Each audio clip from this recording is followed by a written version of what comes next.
how to fix if you cannot receive calls on Moto G77. Let's start the video. First of all, if you want to fix this problem, restart device. Just click and hold side power button and volume up button, and you will see restart device from here. After restarting, you will see your problem is solved. But if it not solved, go to app library, scroll down and click on settings app. Now in setting and click on notifications. After click on notifications, click on do not disturb. If you want to fix this problem, so turn off do not disturb. After turn off do not disturb mode, go back to home screen. You will see your problem is solved.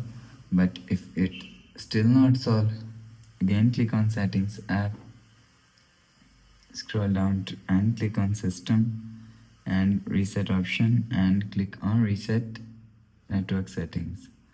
After click on reset network settings, go back to home screen. You will see your problem is solved. But if it doesn't fix this problem, so reinstall SIM and clean SIM with the help of tissue paper and clean SIM with tray. After cleaning, again insert SIM, you will see your problem is solved. So that's how you can fix if you cannot receive calls on Moto G77. If you like the video, please subscribe. Thanks for watching.